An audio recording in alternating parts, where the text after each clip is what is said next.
What is up? What is going on, everybody? I am back to recap the Mariners trade deadline 2023, which has come and gone. Got a new setup here. So I've got a whole new PC, whole new camera, everything, the whole shebang. So hopefully you're getting a little more up close and personal with me. I don't think that's probably what you're looking for, maybe. I don't know if you want me more up close and personal, but it's what you're getting. So hopefully the picture quality, sound quality, everything is just a little bit better here. If not, then all good. It's still easier for me and a better setup for me. So hopefully you guys enjoy it and hopefully it helps the videos here. Before I get started, please hit that sub button. Thank you to everybody that subbed yesterday. I jumped up about 25 subs combined with my Paul Sewald video and my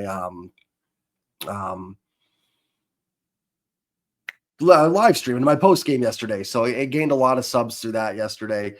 So hopefully you guys are enjoying my videos. Remember to hit sub still and like the video as well. So trade deadline's come and gone. The Mariners pretty much did nothing today.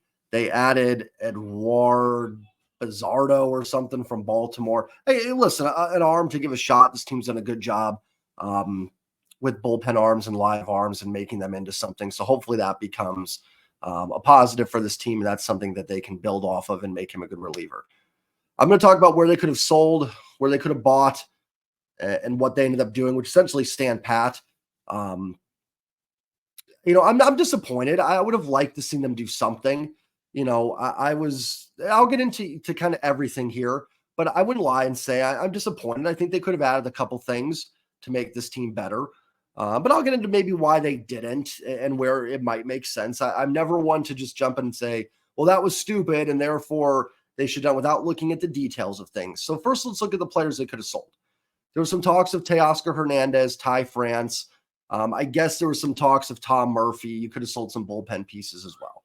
The main ones we're going to talk about are Teo and Ty. Although Jerry did mention, or Justin Hollander mentioned, they did get some calls on Tom Murphy and kind of said no right away. I'm fine with that unless someone was willing to blow you away for Tom Murphy. I would stick with a guy that's been a valuable piece, a catcher at a position where there's just not a lot of depth throughout baseball, and hopefully they re-sign Murphy. So I'm fine with that. So Teoscar Hernandez. I was kind of in a quandary with Teoscar. I didn't know what the Mariners should do with Teo. I was fine with trading him because truthfully, Teoscar Hernandez has not been very good. He doesn't walk. He doesn't get on base. His defense, while I think it's been better than I thought it was going to be, it's still been meh at best, and his slugging has gone way down. If Teo's not slugging, he's kind of a bad baseball player. So I was okay with selling him, but he's also a free agent at the end of the year, meaning he's not going to have a huge market. Now, I forgot if it was Jerry or Justin, mentioned there were a lot of teams in on Teo, but that doesn't necessarily mean that the offers were good. I imagine people called on Teoscar. He's a power-hitting corner outfielder. Those always seem to be in demand a little bit. So I imagine there was teams that were very interested in Teo, but what were they willing to give up for him? Probably close to nothing. You probably were getting some very, very mid-level prospect. Maybe a live arm that's walked 60 guys in 50 innings, but throws 102. Something like that. You're not going to get anything fancy for Teoscar. The market's not there. If we think Teo stinks and we're sitting here going, man, this guy's really not that good, other fan bases and other front offices are going to say the same thing, guys. We can't sit here and go, oh, this guy's bad, and then expect to get a king's ransom for him. And there's also the fact that you got 55 games left. There's a chance that Teoscar gets hot at the end of the year. I will say if you lose Teoscar, you kind of did lose that right-handed power bat void. You kind of put a void in the line because you got Cade Marlowe hits better from the left side. Trammell, Trammell went back down, but Trammell, who hits better from the left side.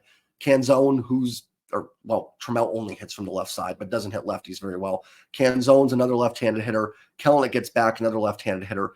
You're kind of missing that right-handed power bat. Again, if you were gotten a good haul for Teoscar, I would have done it, or something decent. I would have been fine.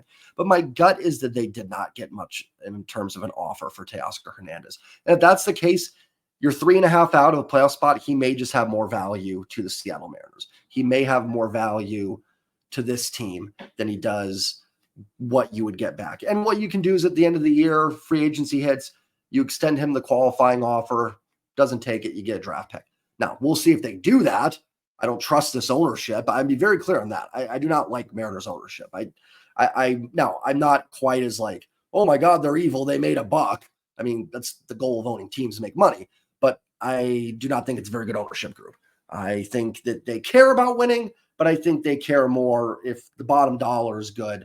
I think they care more about that than winning. Like they'll take the winning, but they'd rather make the buck before the winning. And good owners need to care about both. You got to care about the bottom dollar. Like you don't own a football team or a baseball team to have fun.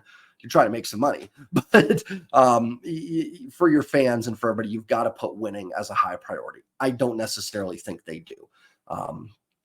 Where was I going on that? Oh, with the qualifying offer for Teo and everything. So I'm fine at the end of the day that they held on to Teoscar Hernandez. Like, I think you let him, he's got the day off today. I think you play him more against lefties, give him some time off against righties, almost look to platoon him in Canzone and see what you can go from there. And the teams that were most interested in Teo, the team that sounded the most interested was the Blue Jays. And I'm not going to lie, I don't like sending him to the Blue Jays for a couple reasons. Well, for one main reason, they're the team right ahead of you in the wild card race. And while I'm not against selling where the Mariners are at, I also don't want to hand a team above you a player that can help them win. And I could see Teo going on a hot streak the rest of the year and having a big season. And maybe the trade deadline's passed and that weight is taken off of him, and he will have a big final third of this season.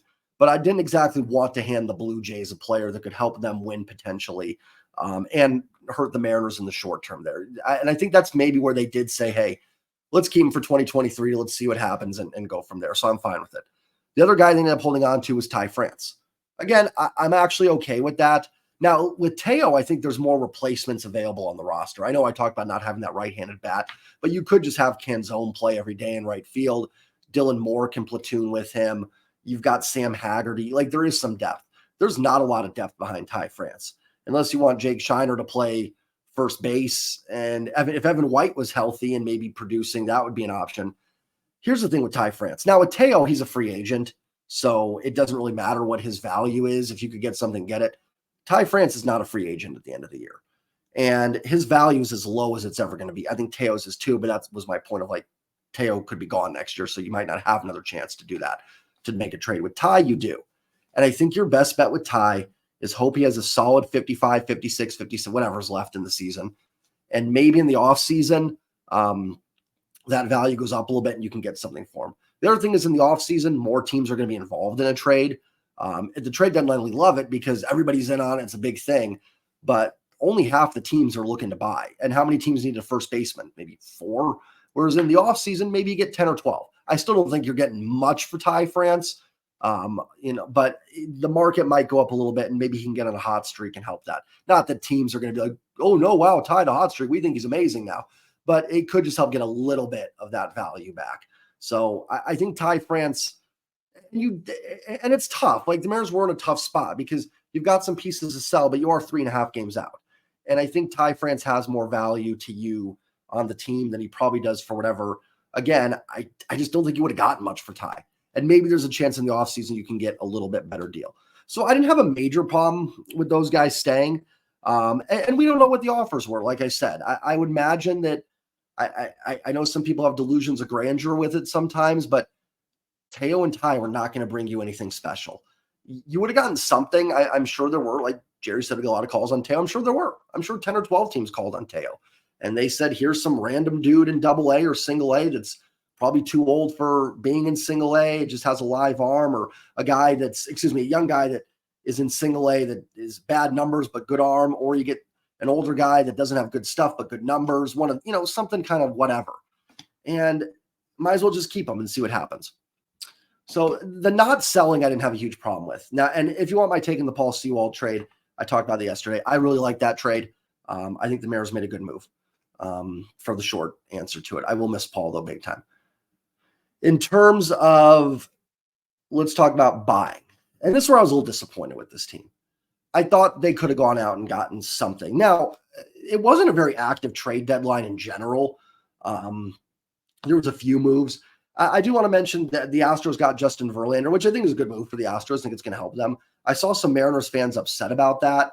Now, I don't know if you're upset that the Mariners didn't get Verlander or that the Astros did, but the Astros gave up Drew Gilbert and another pretty good prospect as well. Actually, think Jim Cowell said if they had redone the Astros prospects, he'd have had them 1 and 2 in the organization. The Astros gave up a lot to go get Kendall Graveman and Justin Verlander back. Now, the Astros, I think, can win a World Series. So I get it. I'm not knocking that move for them. I think that's fine.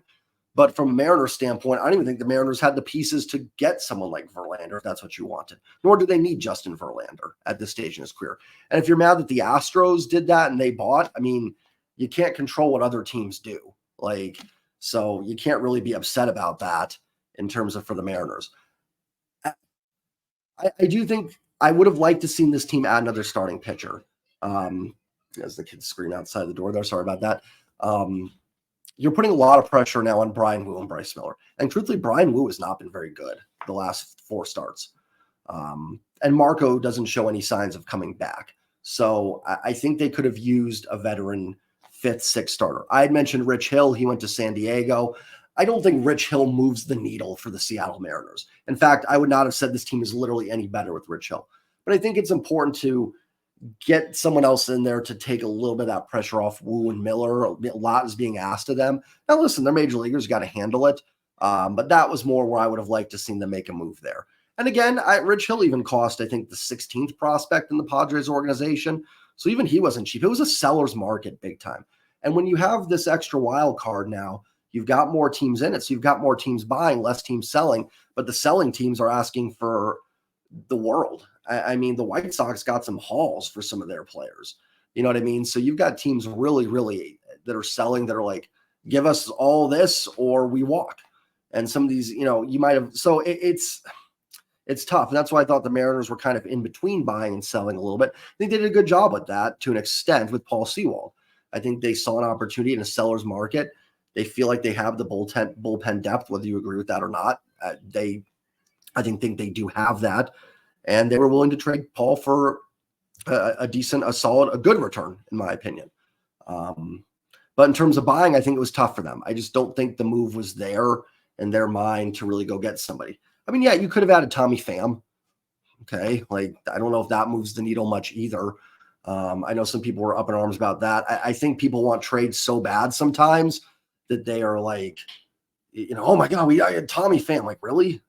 That's what you wanted? I mean, it would have been fine, but it's just doesn't move the needle for me.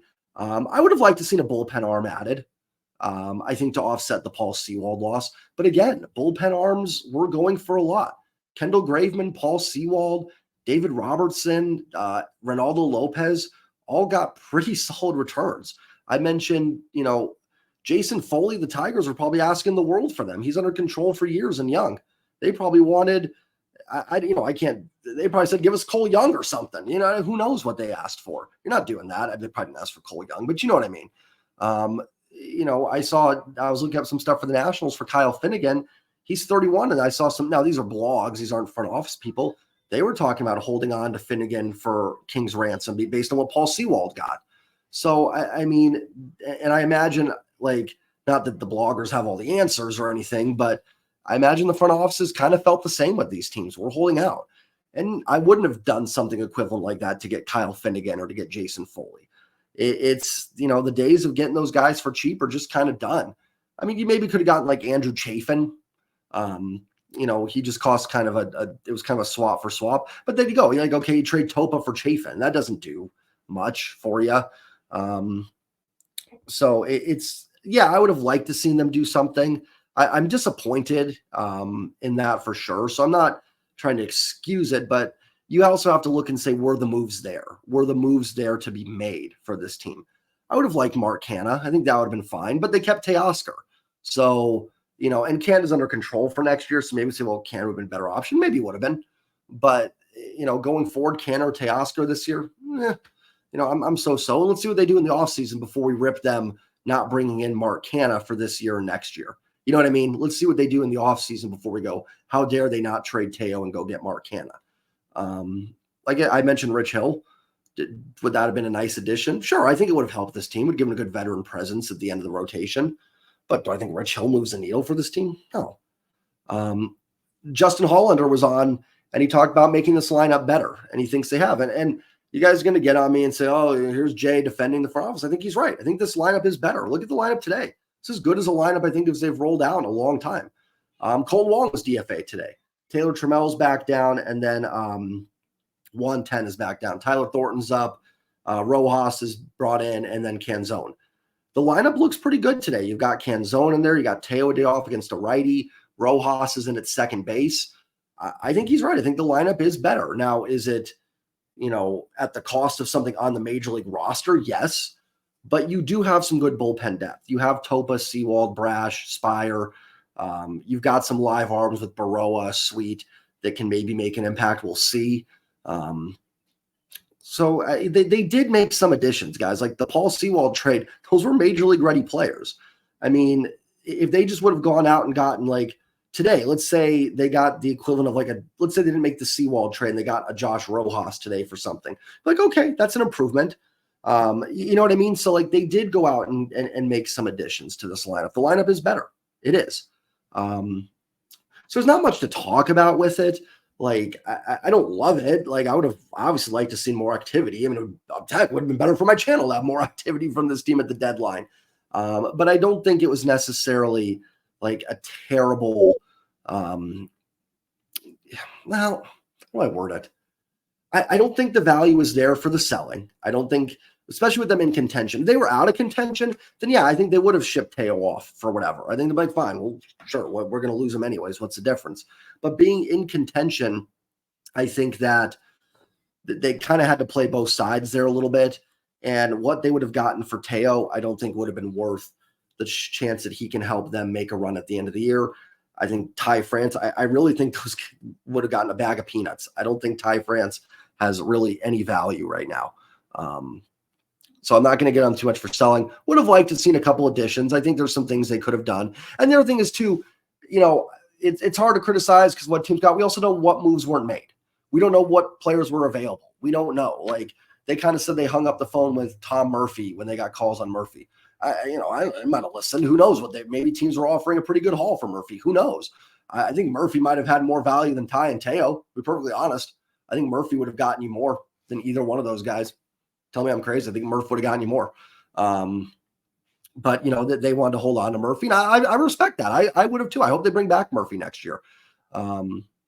This is also a team with a pretty solid core. You can say I'm wrong on that, but it's got a pretty good young core. They held steadfast on not trading from the starting pitching. I like that. I didn't want them to trade Logan Gilbert. I imagine with what Savali got and Verlander got, they were probably asking for the moon and then some for Logan Gilbert, and good for them. That's what they should have done. That's what they should have done. And they held true on that and didn't give in. I don't think this team needs to do a ton of super intense trades to change the outcome for this team. I think there's a chance they can still get into the playoffs this year with what they have. I've talked about it a lot of times. The best thing this team can do in the second half to get better, Julio playing better, Cal playing better, Ty playing better. I didn't mention him last night because I thought he'd be traded. Teo playing better. Getting some contribution from second base. They're going to be better at second base with Rojas now, and they're against righties over Colton Wong. Canzone should help as well. So let's see what ends up happening here. I will be live tonight for Red Sox Mariners game 2, so stop by and join me. Should be a lot of fun. We'll have a blast with that. We'll talk more. If you guys have any questions for me on the trade deadline, so at the end of the day, it's kind of hard to say because you can't criticize the moves that you don't know that could have happened. I guess, you don't know what you don't know. And we don't know what was necessarily all out there for this team to do. So it's hard for me to go, they should have made that move. There might have been 20 moves that they could have made that we don't even know for players that were available, if that makes sense, what I'm trying to say. I will say in terms of the selling, I don't think they would have gotten much for Teo and Ty. I would have been fine with trading Teo, but I also get his value in these next 55 games might be worth more than what you're going to get in a trade there. So we'll see what happens. Hope everybody has a great day. And join me for the live stream tonight. New subscribers, old subscribers, come on in. Let's have a blast. Let's talk Mariners. Let's get this team a W. Have a good one, everybody. Go Mariners. Peace.